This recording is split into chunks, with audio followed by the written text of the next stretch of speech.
జనరల్గా ప్రతి లగ్నానికి కూడా మనకి ఒక భాగ్యాధిపతి గ్రహం ఉంటుందన్నమాట.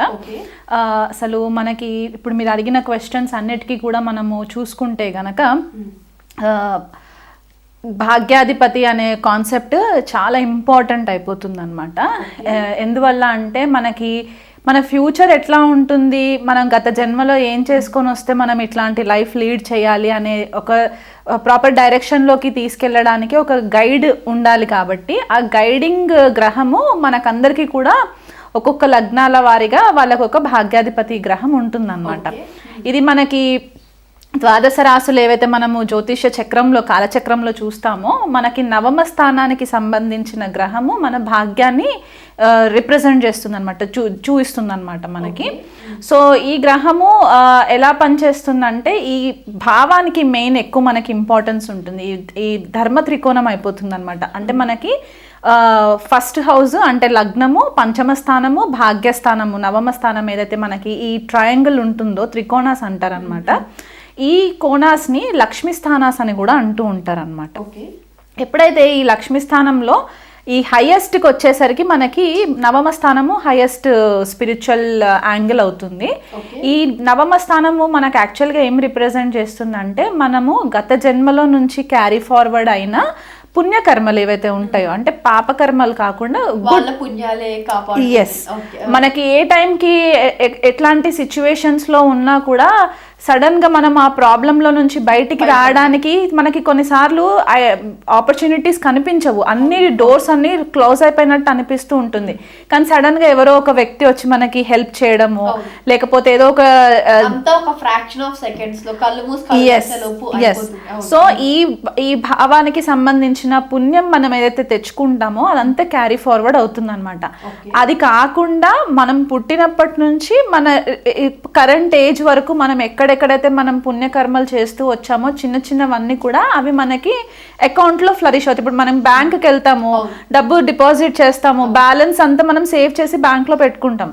ఈ భాగ్యాధిపతి ఆర్ భాగ్యస్థానానికి సంబంధించిన ఫ్యాక్టర్ కూడా ఇంచుమించు అట్లాగే ఉంటుందన్నమాట. కర్మాస్ మనము ఎంత గుడ్ కర్మాస్ చేస్తే, ఎన్ని మంచి పనులు చేస్తే అది ఒక్కొక్క రోజు ఒక్కొక్క పర్సంటేజ్ లాగా మనకి నవమ స్థానంకి వచ్చేసరికి ఆ బ్యాంక్ బ్యాలెన్స్ అక్యుములేట్ అవుతుందన్నమాట. ఈ భాగ్యస్థానం వచ్చేసి దీని లక్ష్మీ స్థానం అని కూడా చెప్తూ ఉంటాము. ధర్మ త్రికోణం కూడా అవుతుంది. అంటే మనం ఎలాంటి ధర్మాన్ని ఫాలో అవుతున్నాం అంటే మనము ఇక్కడ మతం గురించి మాట్లాడట్లేదు, ధర్మాన్ని. అంటే మనం హిందూ అయి ఉండొచ్చు, క్రిస్టియన్ అయి ఉండొచ్చు, అసలు ఏ రిలీజన్ కూడా ఫాలో అవ్వకుండా కూడా ఉండొచ్చు. కానీ కొంతమంది వాళ్ళు అంటే నాస్తికులు ఉంటారు, వాళ్ళు రిలీజన్ని ఫాలో అవ్వరు, కానీ వాళ్ళ మనసుకి చాలా మంచి వాళ్ళు అయి ఉంటారు. అంటే వాళ్ళు ఏదైతే ఫిలాసఫీని బిలీవ్ చేస్తారో దాన్ని మట్టుకు వాళ్ళు దాన్ని స్పాయిల్ అవ్వకుండా, పాడు చేయకుండా ఆ బిలీఫ్ని వాళ్ళు ఫాలో అవుతారనమాట. ఆ ఏదైతే బిలీఫ్ ఉంటుందో అదంతా కూడా ఇక్కడ ఈ ధర్మ త్రికోణానికి సంబంధించే ఉంటుంది. అది కాకుండా మనకి టెంపుల్స్, చర్చెస్ అవ్వచ్చు, మాస్క్స్ అవ్వచ్చు, అంటే ఇతర మతాల గురించి కూడా చెప్తున్నాను నేను ఇక్కడ. అండ్ మన టెంపుల్స్ ఇవన్నీ కూడా మనకి నవమ స్థానానికి సంబంధించిందే అవుతుంది. అది కాకుండా మనకి ఫాదర్ ఫిగర్, అంటే మన తండ్రితోటి మనకి ఎలాంటి రిలేషన్ ఉంది, తండ్రి మనకి ఏం నేర్పించారు, పుట్టినప్పటి నుంచి మనకి తప్పటడుగులు వేస్తున్నప్పుడు మనల్ని ఒక ప్రాపర్ డైరెక్షన్లో పెడుతూ ఉంటారు కదా ఫాదర్. సో తండ్రి యొక్క ఇంపార్టెన్స్ ఏంటి, గురువుల యొక్క ఇంపార్టెన్స్ ఏంటి, మనం స్కూల్ స్టార్టింగ్ కిండర్ గార్టెన్ నుంచి స్టార్ట్ అయ్యి మనము పిహెచ్డి లెవెల్ వరకు వెళ్ళేటప్పుడు మనకు చాలా మంది మెంటర్స్ తారసపడుతూ ఉంటారు, టీచర్స్ గైడ్ చేస్తూ ఉంటారు కదా. వీళ్ళు ఎలాంటి వాళ్ళు మన లైఫ్లోకి వస్తారు, వాళ్ళు మనల్ని ఎంతవరకు గైడ్ చేస్తారు, వాళ్ళ వల్ల మనం ఎంత పొజిషన్లోకి వస్తాము అనేది మనకి నవమ స్థానము భాగ్యస్థానము రిప్రజెంట్ చేస్తుంది. అంటే కొంతమందికి ఏమవుతుందంటే గురువులు కరెక్ట్గా దొరకరు. సో అంటే గత జన్మలో వీళ్ళు ప్రాపర్గా గురువుకి రెస్పెక్ట్ ఇవ్వకపోతే ఇక్కడ కొద్దిగా ప్రాబ్లం అవుతుంది, డిస్టర్బెన్స్ అవుతుంది. సో ఆ రకంగా చూసుకోవాలి. అంటే భాగ్యస్థానము భాగ్యాధిపతి ఈ భావంకి ఏంటంటే డిఎన్ఏ అంటారనమాట. మనం ఒక ప్రాణిక్ లైఫ్ ఫోర్స్లో మనం ఏదైతే ఉంటామో ఆ డిఎన్ఏ మొత్తం కూడా మనకి ఇక్కడ నుంచి కనెక్ట్ అవుతుంది. మనం ఎలాంటి ఇంట్లో పుట్టాలి అంటే కొంతమంది ఫర్ ఎగ్జాంపుల్ అంబానీ గారు ఉన్నారు, ఆయన పుట్టినప్పటి నుంచి గోల్డ్ స్పూన్ లో పుట్టినట్టు. ఎందుకంటే వాళ్ళ ఫాదర్ ధీరుభాయ్ అంబానీ గారు వెల్ ఎస్టాబ్లిష్డ్ ఫాదర్ కాబట్టి. సో అలాంటి వాళ్ళు మనం ఎందుకు అట్లా అవ్వట్లేదంటే వాళ్ళ పూర్వీకులు ఎంతో పుణ్యం చేసుకొని వచ్చున్నారు కాబట్టి వాళ్ళు ఇప్పుడు ఎంజాయ్ చేస్తున్నారు అండ్ వాళ్ళు కూడా అదే కంటిన్యూషన్ చేస్తున్నారు. సో ఇక్కడ మనకి మన పూర్వీకులు ఏం చేశారు, మనం ఏం చేస్తున్నాము, దాన్ని క్యారీ ఫార్వర్డ్ అయ్యే కర్మ అంతా కూడా మనకి భాగ్యం చూపిస్తుంది అనమాట. పూర్వీకులు ఏం చేశారు, మనం ఏం చేసాం, మనం మన పిల్లలకి ఎగ్జాక్ట్లీ అంతే అంతే. అంటే ఇప్పుడు భాగ్యస్థానంకి వచ్చేసరికి ఏంటంటే పంచమం నుంచి పంచమం లెక్కెట్టుకుంటే 5th to 9th వచ్చేసరికి భవద్భవం కాన్సెప్ట్ అని ఉంటుంది. మనకి 5th హౌస్ అంటే పంచమ స్థానం మనం పుట్టే పిల్లల గురించి చెప్పి మన పూర్వపుణ్యం ఏదైతే మనం చెప్తూ ఉంటామో మనకి పుట్టే గ్రాండ్ చిల్డ్రన్ అంటే మనవాళ్ళు వీళ్ళంతా కూడా మనకి ఈ నవమ స్థానం నుంచి చూపిస్తుంది అనమాట. సో ఎప్పుడైనా సరే మన పూర్వీకులు ఏదైతే తప్పు చేసి ఉంటే కనుక ఇక్కడ మనకి దాని రిఫ్లెక్షన్ మనం కనిపిస్తుంది. మనం కొన్నిసార్లు అనుకుంటాం నేను ఏ తప్పు చేయలేదు కానీ నేను ఎందుకు సఫర్ అవుతున్నాను అని చెప్పేసి, ఇక్కడ మనకి ఆ క్లూ దొరుకుతుంది అనమాట. వాళ్ళు ఏం చేస్తే మనం ఇక్కడ సఫర్ అవుతున్నాము అనేది మనకి ఇది కనిపిస్తూ ఉంటుంది. అలా కాకుండా ప్రతి లగ్నానికి ఒక్కొక్క గ్రహము స్పెసిఫిక్గా ఉంటుంది కాబట్టి ఆ గ్రహం యొక్క బలాన్ని బట్టి మనకి షడ్బల కాన్సెప్ట్ ఉంటుంది. కంబస్ట్ అయిందంటే అస్తంగత్వం పొందిందా గ్రహము, లేకపోతే వక్రిగతిలో ఉన్నదా, లేకపోతే పాపగ్రహాల వీక్షణలో ఉందా, ఇవన్నీ కూడా మనకి ఈ భాగ్యస్థానము భాగ్యాధిపతి నుంచే మనకి ఇన్ఫర్మేషన్ వస్తుందన్నమాట. అంటే కొన్నిసార్లు మనం దోషాల గురించి కూడా చెప్తూ ఉంటాం, పితృదోషాలు, మాతృశాపాలు, స్త్రీ శాపాలు ఇవన్నీ చెప్తూ ఉంటాం కదా. ఇక్కడ ఈ భావం గనక పాడైంది అని అనుకుంటే కనుక మనకి దాని ఎఫెక్ట్ రిఫ్లెక్ట్ అవుతాయి. అండ్ కొన్నిసార్లు మనం చూస్తూ ఉంటాం డబ్బులు బోల్డ్ అంత ఉంటాయి చాలా మంది దగ్గర, కానీ ఆ పని చేయాలనుకునే టైంకి ప్రాపర్ టైం రాదు. దానివల్ల కూడా వీళ్ళకి బ్లాకేజెస్ వస్తుంటాయి. ఎక్కడ బ్లాకేజెస్ వస్తుంటాయో తెలీదు. కొంతమందికి ఏమవుతుందంటే ఇంటర్వ్యూస్కి వెళ్తారు, జాబ్ వస్తుంది అని అనుకుంటారు, వీళ్ళకంటే తక్కువ స్థాయిలో ఉన్న వాళ్ళు ఇంటర్వ్యూలో సెలెక్ట్ అవుతారు, వీళ్ళు ఎంత కష్టపడి అవ్వదు. ఆ లాస్ట్ మినిట్కి వచ్చేసరికి ఆగిపోతుంది. ఎందువల్ల ఆగుతుందంటే ఇక్కడ రీజన్ ఆ బ్లాకేజెస్ అనమాట, ఆబ్స్టికల్స్ వల్ల బ్లాక్ అవుతుంటుంది. అది కాకుండా ఇంకొకటి ఏంటంటే కొంతమంది ఫారెన్ ట్రావెల్కి వెళ్ళాలనుకుంటూ ఉంటారు, బ్యాంక్లో బోల్డ్ అంత డబ్బులు ఉంటాయి, కానీ వీళ్ళు అనుకున్న యూనివర్సిటీస్కి వెళ్ళలేరు, బెస్ట్ యూనివర్సిటీస్కి వెళ్ళలేరు, బెస్ట్ మార్క్స్ రాలేవు. ఇవన్నిటికీ కారణం భాగ్యస్థానం పాడవడము లేదా భాగ్యాధిపతి పాడవడం. దీనివల్ల వీళ్ళకి బ్లాకేజెస్ వస్తాయి అన్నమాట. మీనరాశి వాళ్ళకి, మీనలగ్నం వాళ్ళకి కుజుడు భాగ్యాధిపతి అవుతారు, ఈయన ద్వితీయాధిపతి కూడా అవుతారు అనమాట. సో మీనరాశి వాళ్ళకి వీళ్ళ మైండ్ ఫోకస్ అంతా కూడా ఎక్కడ ఉంటుందంటే రియల్ ఎస్టేట్లో డబ్బులు పెట్టేయాలి. ఎందుకంటే భూమి కారకుడు కుజుడు అవుతారు కాబట్టి వీళ్ళకి ఎక్కువ మట్టుకు ఫోకస్ అంతా కూడా నేను ఎక్కడన్నా ఇన్వెస్ట్మెంట్ అంటే వీళ్ళు మ్యూచువల్ ఫండ్స్ దానిపైన ఎక్కువ ఫోకస్ ఉండదు. నేను భూమిని నమ్ముకున్నాను, భూమి పైన నేను డబ్బులు పెడతాను, అది ల్యాండ్స్ పైన ఎక్కువ ఇన్వెస్ట్మెంట్స్ ఉంటాయి. అండ్ వీళ్ళకి కలిసి వస్తుంది కూడా.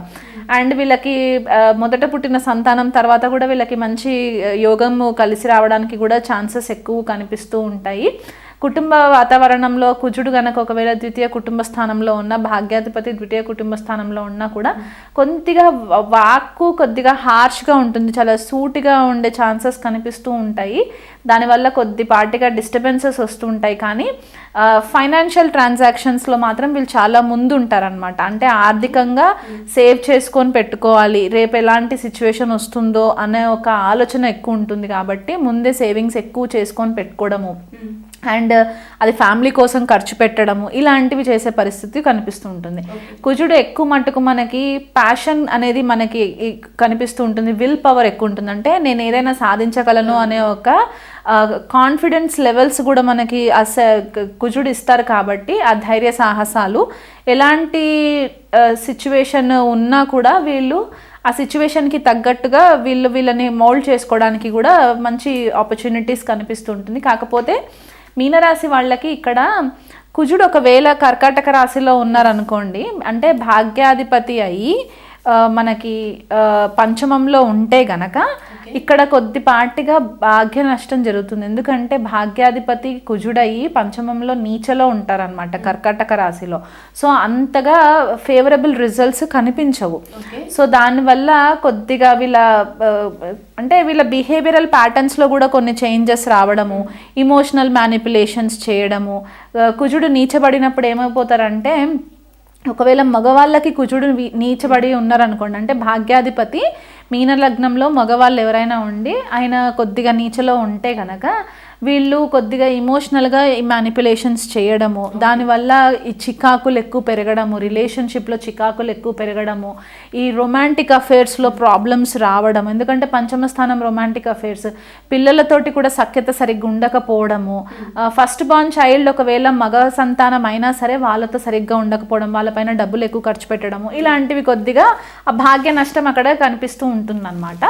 అలా కాకుండా ఇదే కుజుడు గనక ఒకవేళ రవితో కలిసి ఉన్న, గురుడితో కలిసి ఉన్న, లగ్నంలో అంటే మీనరాశి అయ్యి లగ్నంలో కుజుడు గురుడు కలిసి ఉంటే అదొక యోగం కిందకి చెప్పొచ్చు.